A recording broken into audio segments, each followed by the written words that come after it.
Good morning, everybody. Thank you for joining us early today. We have a very busy day, so we wanted to kick off the week right this morning after a great trip last week. It's good to see all of you back in Washington. This afternoon in the Rose Garden, President Trump, alongside First Lady Melania Trump, will sign the Take It Down Act into law. First Lady Melania Trump was instrumental in getting this important legislation passed. The Take It Down Act will protect victims of digital exploitation, hold internet platforms accountable by requiring them to remove such imagery from their platforms, and provide justice for victims by allowing prosecutors to go after those who publish non-consensual, explicit images online. The First Lady met with members in the House and the Senate, survivors and their families, and advocates throughout the process to get this bill across the finish line. We are grateful for the First Lady's hard work and dedication to this issue. And moving forward, she will continue to champion the well-being of our nation's children through her Be Best agenda. I know the President looks forward to signing that bill into law later this afternoon, and we will see you all there. In other news, the One Big Beautiful Bill passed the House Budget Committee last night, bringing it one step closer to final passage. The One Big Beautiful Bill is perfectly named because it represents a once-in-a-generation opportunity to deliver on the Make America Great Again agenda responsible for President Trump's landslide victory on November 5th. The America First policies in this bill are the reason why Republicans currently have the majority in Congress right now. Passing this bill is what voters sent Republicans to Washington to accomplish. And that's why it's essential that every Republican in the House and the Senate unites behind President Trump and passes this popular and essential legislative package. This bill will be the single most pro-small business, pro-family, and pro-American worker legislation ever. This bill will give Americans the largest tax cuts in our nation's history. When Republicans pass the bill, Americans will be keeping more of their hard-earned money and taking home much bigger paychecks. The One Big Beautiful Bill will deliver some of President Trump's central campaign promises. No tax on tips for our hardworking waiters, waitresses, and service workers. No tax on overtime for our law enforcement officers, our firefighters, and all those Americans who are putting in extra hours to make ends meet. And a large tax deduction on interest payments for Americans who purchase American-made cars. Despite desperate Democrat lies, the biggest beneficiary of this tax cut will be working-class Americans and their families. Americans earning between $30,000 and $80,000 per year will pay about 15% less in taxes after this legislation is passed. And according to a brand new paper from the White House Council of Economic Advisors, the average family with 2 children's take-home pay will be up to $13,000 higher because of the increase in wages and reductions in tax obligations. The CEA study also said that the average overtime worker receives a tax cut of roughly $2,000. Again, this is great news for our nurses, our police officers, and all those who work overtime to make ends meet across our country. Put simply, President Trump's One Big Beautiful Bill will be a boon for working-class America. This One Big Beautiful Bill is also pro-family. It will increase the child tax credit to $2,500 per child, establish optional savings account for newborn babies with a $1,000 credit added, and strengthen paid family leave. This bill also delivers historic tax relief to America's seniors by allowing middle and low-income Social Security recipients to deduct an additional $4,000 in payments from their taxable income. If Democrats get their way and the Trump tax cuts are not extended, Americans will face the largest tax hike in history to the tune of $4 trillion. Republicans must not side with Democrats in helping them raise taxes. The One Big Beautiful Bill also provides critical protections of Medicaid, which will strengthen and preserve the program for decades to come through common sense efforts to eliminate waste, fraud, and abuse. Medicaid will no longer be used to pay for barbaric gender mutilation procedures on minor children. And the 1.4 million illegal aliens who are currently improperly receiving Medicaid benefits will be kicked off the program to preserve it for hardworking American citizens who need it. President Trump and Republicans are protecting Medicaid benefits for pregnant women, children, disabled individuals, low-income seniors and families, and the most vulnerable Americans in our society. And that's what Democrats are so angry about. Basic Medicaid protections that will stop the funding of transgender insanity and illegal aliens from ripping off American taxpayers. As you all know, over his first 4 months in office, President Trump ended the previous administration's open border crisis and secured our homeland in record time, all using executive authority. Now Congress needs to act. The One Big Beautiful Bill is the most significant investment in our nation's border patrol and law enforcement agents in our nation's history. The bill ensures that President Trump's popular and successful border security measures are made permanent. Republicans have the backs of Border Patrol and ICE agents who were put through hell over the past 4 years and have quickly worked to secure our southern border. And that's why this bill gives them more resources to do their jobs, including a $10,000 much-needed bonus to ICE agents and Border Patrol agents over the next 4 years.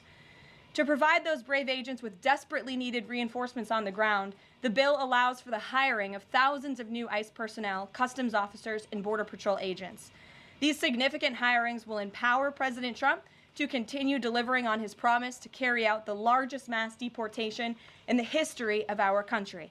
Again, that is a promise that Republicans made to American voters. It's a promise they were elected on, and it's a promise Republicans on Capitol Hill need to keep: secure our border. To supplement those efforts, the bill's funds will fund the completion of President Trump's signature border wall.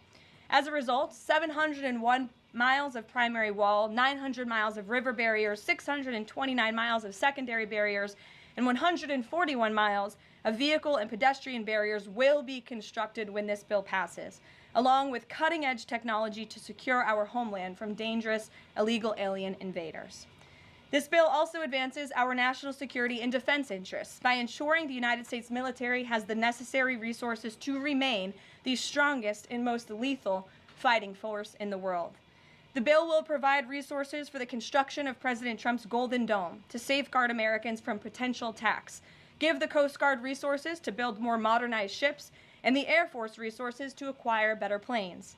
If all of those incredible things were not enough, the Big Beautiful Bill also finally modernizes air traffic control in America, a bipartisan issue.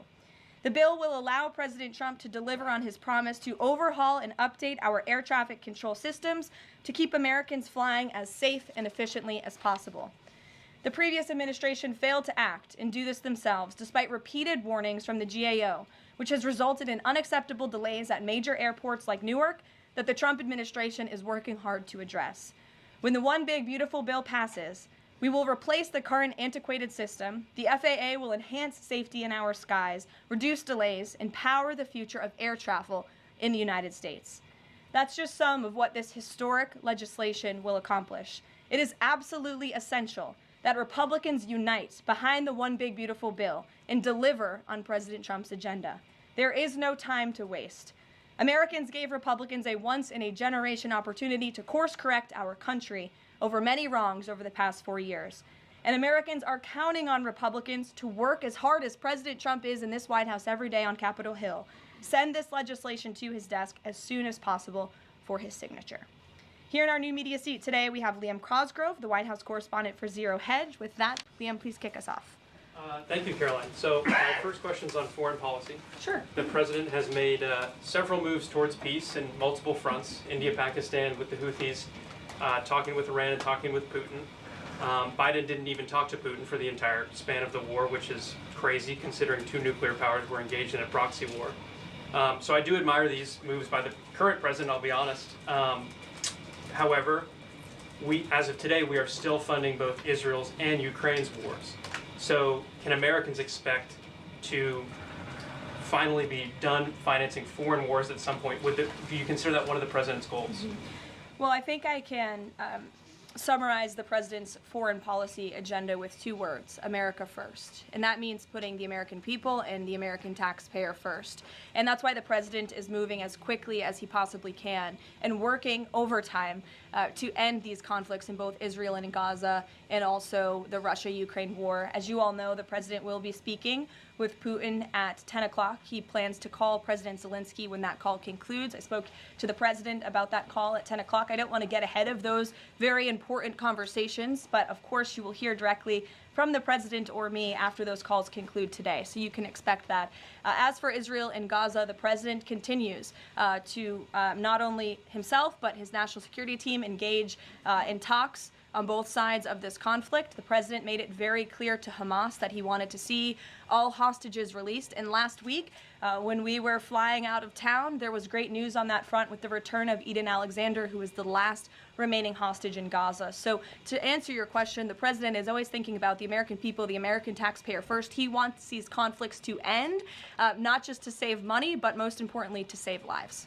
Thank you. And my only other question for you is, so over the weekend, President Trump posted Truth Social a video highlighting what most people call the Clinton body count, which is the strange number of suicides that seem to happen in Clinton circles.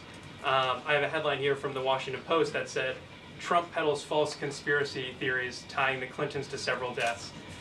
So I just wanted to highlight real quick, this wasn't in Trump's video, but this is from the Arkansas Times, and it's the death of Mark Middleton, who was a former Clinton White House aide, who was found dead on a Clinton Foundation property. And I'll just quote from the Arkansas Times.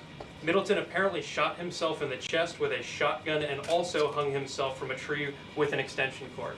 So I have no idea how somebody commits suicide that way, but if the Washington Post is here, maybe you can enlighten us as to how that was actually a suicide. So anyways, that's just a lead into my question about the most famous Clinton-related suicide, which is that of Jeffrey Epstein. There's still a lot of questions around that case. You've released phase 1 of the Epstein files.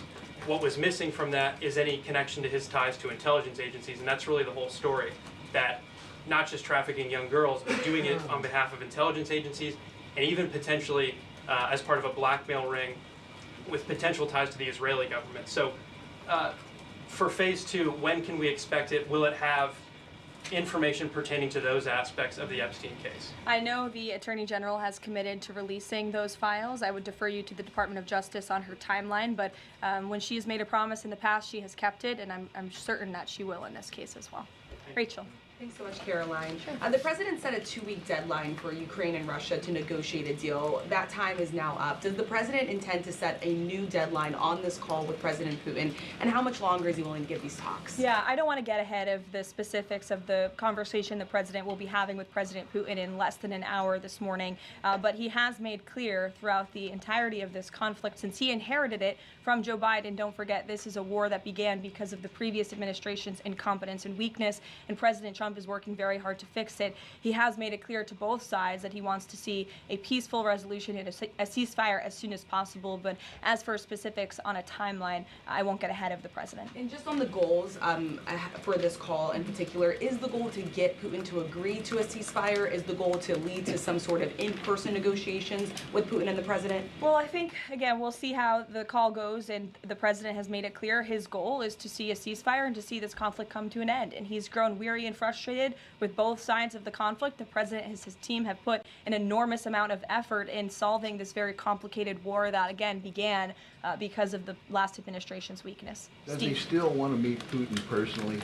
I think the president would certainly be open to that, but let's see how this call goes today. What's the status of the secondary sanctions package? The president's been talking about that. You haven't imposed them yet, but is that still on the table? I think everything's on the table, yes, and again, I won't get ahead of the president in any commitments or decisions, but certainly it's something he's been looking at and discussing. Elena. Hi, Ken. I'm going to ask you about the House budget bill. So does the president agree with Republicans behind this bill that Medicaid work requirements should be implemented as soon as 2026? So the president wants to preserve and protect Medicaid for Americans who this program was intended for, the most vulnerable in our society: pregnant women, low-income families, seniors, those who truly need these benefits. And it should be going to people who physically cannot work. We want to see able-bodied Americans at least working 20 hours per week, whether that's part-time or full-time, whether that's even looking for work or volunteering for 20 hours a week if they are receiving Medicaid. These are common sense provisions. These are common sense changes that were actually introduced by former Democrat President Clinton. They've been supported by every Democrat president since, including the previous president, Joe Biden. But again, these are common sense reforms to ensure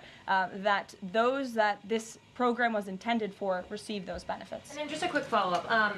Is the president okay with this bill adding to the deficit? This bill does not add to the deficit. In fact, according to the Council of Economic Advisors, this bill will save $1.6 trillion. And the president absolutely understands and hears the concerns of fiscal conservatives and of Americans who want to get our fiscal house in order. That's what the intention of this bill is. There's $1.6 trillion worth of savings in this bill. That's the largest savings for any legislation that has ever passed Capitol Hill in our nation's history. The next bill that even comes close was $800 billion. That's less than half of the savings that we see in the One Big Beautiful Bill. And so the goal of this bill is to produce economic growth, to cut taxes, and to get our fiscal house in order. And this is the right step in the right direction towards doing that. Thanks. Edward. Yes, thanks. And then I'll go to you. Thanks, You're guys. welcome. I want to get the president's reaction to Moody's downgrading the credit rating of the United States. Sure. Well, look, the president talked about this over the weekend. The Secretary of Treasury also talked about it.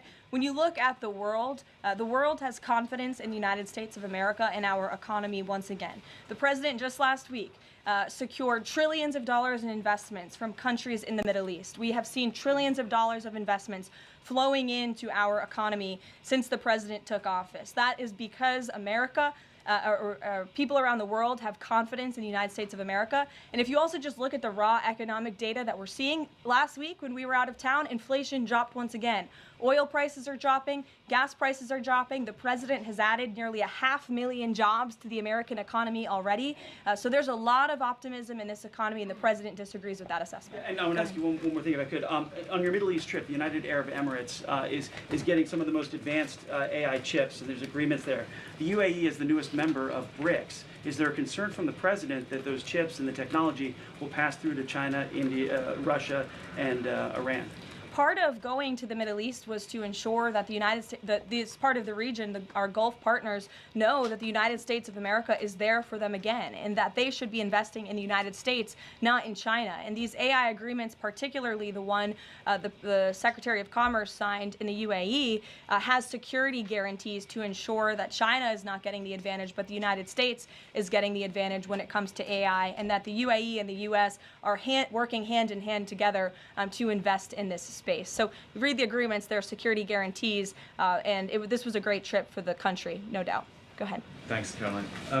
Prime Minister Netanyahu of Israel has said today that Israel will take control of all of Gaza. Is that a goal that President Trump is comfortable with or that he supports? I'll have to talk to the president about those comments as they just came, I believe, from the prime minister this morning, and I'll let him speak on that. The president has made it very clear he wants to see this conflict in the region end. He wants all hostages to be released. He was pleased that Eden Alexander was returned home safely to his loving family. The president spoke with Eden directly while we were traveling to the Middle East last week. As for the prime minister's comments, I'll let the president himself respond to those. Sure.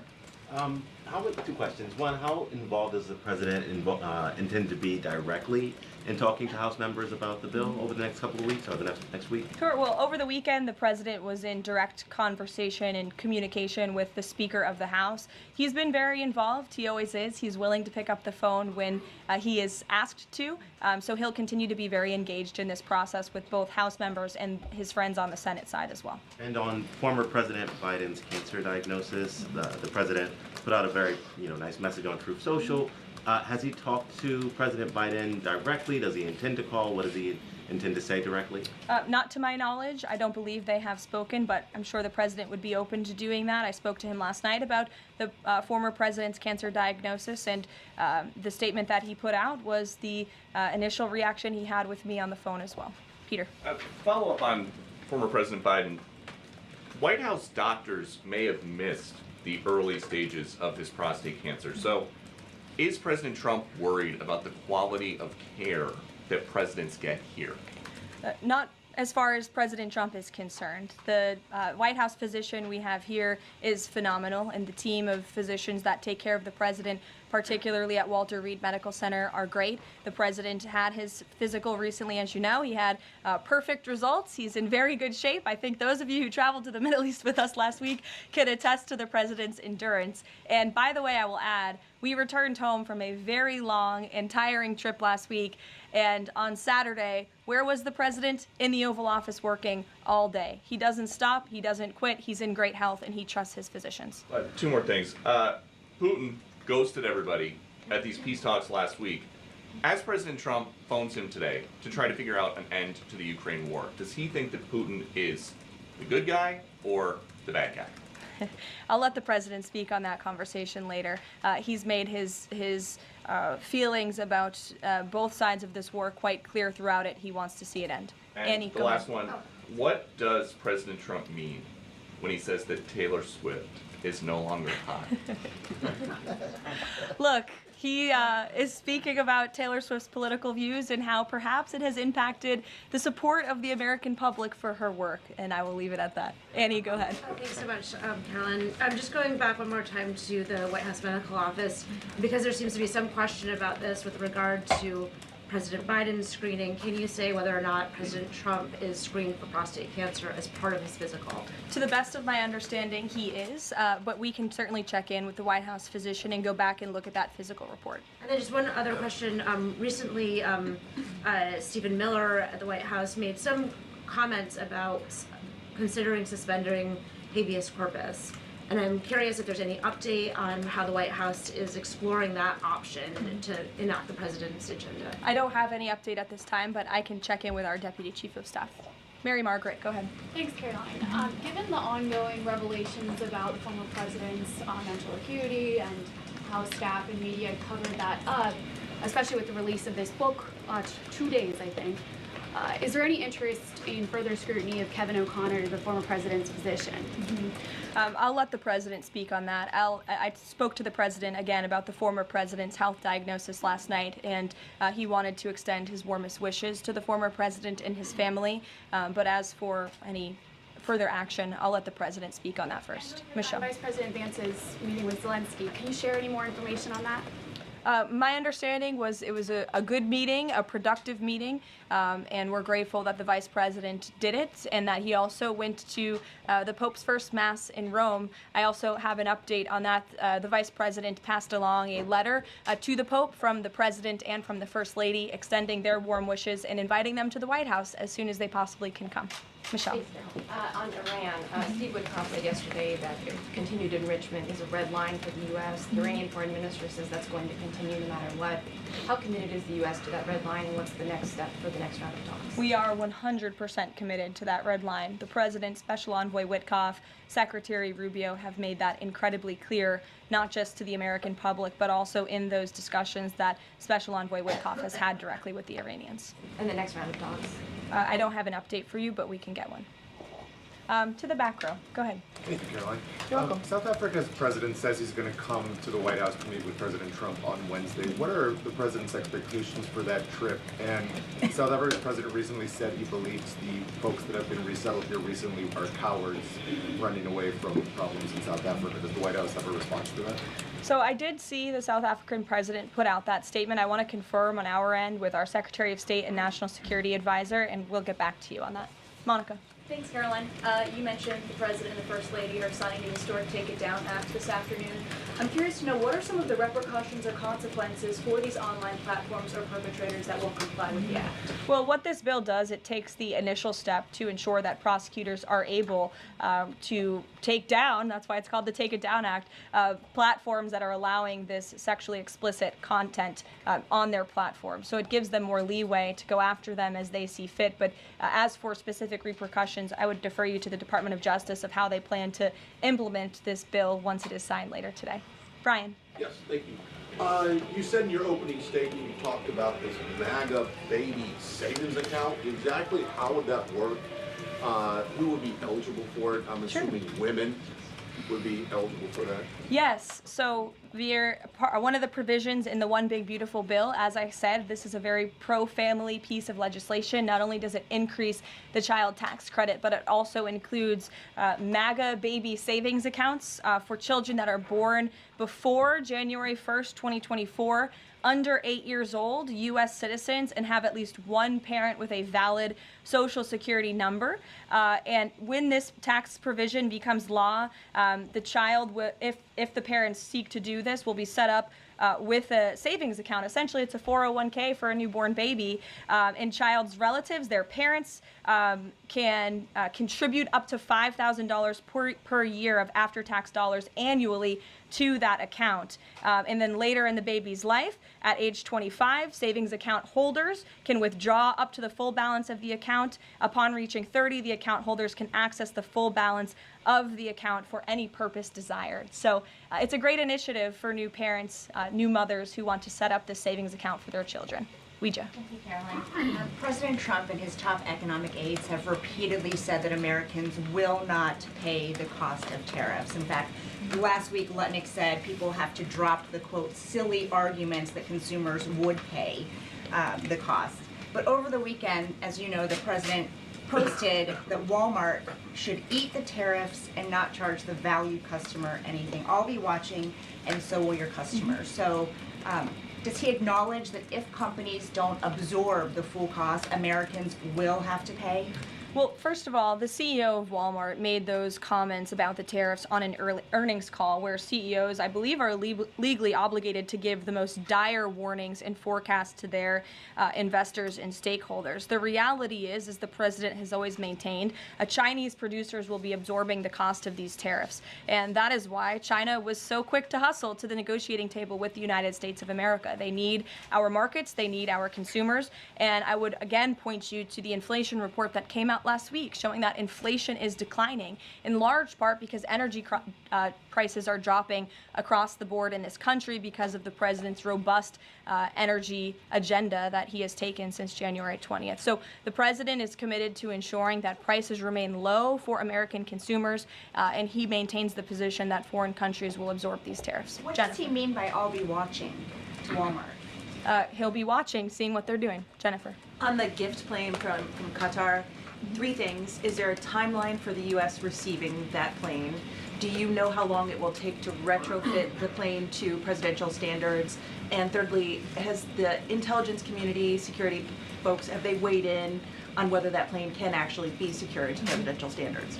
I'm glad you brought up this question because I was watching the American press spew a lot of misinformation about the plane donation last week when we were abroad. Let's be very clear. The government of Qatar, the Qatari family, has offered to donate this plane to the United States Air Force, where that donation will be accepted according to all legal and ethical obligations. It will be retrofitted to the highest of standards by the Department of Defense and the United States Air Force. This plane is not a personal donation or a gift to the President of the United States. And everyone who wrote that last week should go and correct their stories because this is a donation to our country and to the United States Air Force. As for a timeline, because it is the United States Air Force that is accepting the plane, I would defer you to them for specifics because the president, frankly, has nothing to do with it. It's the Air Force's project to take on.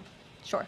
Elizabeth. Thanks so much, Caroline. Did the president call fiscal conservatives who were hesitant to vote for the Big Beautiful Bill? And if so, what did they say? What did he say? I don't reveal the president's private discussions unless he gives me the liberty to, but he has been engaged in this process. He spoke to the Speaker of the House, and he will continue to make those phone calls if it's necessary for him. Sure. Thank you, Caroline. I'll go to both of you. Go ahead. Thank you. Any updates on Greenland? Will the president be making any trips, and do we have any details you can share with us? I don't have any future foreign trips to read out for you. We just returned home from one. But the president maintains the reasoning for Greenland's strategic purposes in the Arctic, and he continues to remain committed to the idea of obtaining Greenland in whatever means we can to advance our national security interests in the region. Sure. Thank you, Caroline. I have a question. Was Lebanon part of the discussions during the Middle East tour, and did you meet with any Lebanese representatives?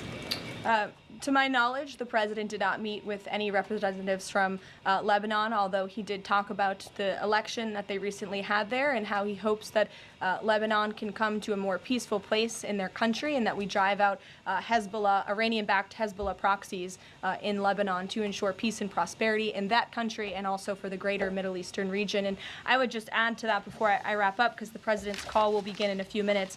The president's historic tour to the Middle East last week truly reset our foreign policy agenda in that region. I think actually, in fact, the Washington Post had a headline, President Trump remakes U.S. foreign policy in the Middle East. And that's absolutely true. He took a courageous and bold step to lift sanctions on Syria. He strengthened our ties with our Gulf partners, and he put Iran into a very difficult position because the United States of America is back. And I will summarize the president's trip with an anecdote that I heard directly from a member of one of the foreign delegations. I asked him how hopeful their country was when they learned President Trump won the election. And he told me when President Trump won the election, it was like the lights turned on in a dark room.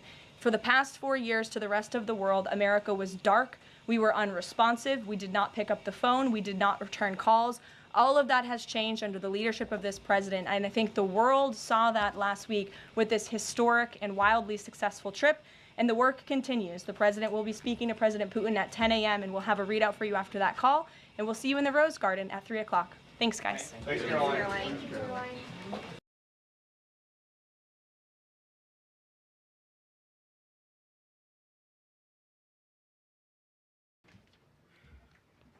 Good afternoon, everybody. Good to see you all. The thoughts and prayers of the entire White House remain with all of the Catholics around the world who are mourning the death of Pope Francis. Pope Francis touched millions of lives and dedicated his life to serving the Catholic Church. As a mark of respect for his memory, President Trump ordered flags be flown at half-staff, and he will be traveling to attend his funeral in Rome. The president will depart from Washington on Friday morning and return to the United States on Saturday evening following the funeral service. I can also confirm the dates of the president's trip to the Middle East. He will travel to Saudi Arabia, Qatar, and the United Arab Emirates from May 13th until May 16th. And on Thursday of this week, President Trump will welcome Norwegian Prime Minister at the White House for a working visit. The two leaders will discuss trade and regional security. This will be the 13th head of state visit of President Trump's term already. At the border, President Trump continues to deliver on his promise to make America safe again. The Wall Street Journal captured the Trump effect in a recent article. Border crossings grind to a halt as Trump's tough policies take hold. U.S. Customs and Border Protection recorded its lowest southwest border crossings in history in March, and we're seeing the same successes at our northern border. Here's how the New York Post put it. Northern border sector previously overrun by illegal migrants sees dramatic drop in crossings. We haven't seen anyone since November, end quote. According to U.S. Customs and Border Protection,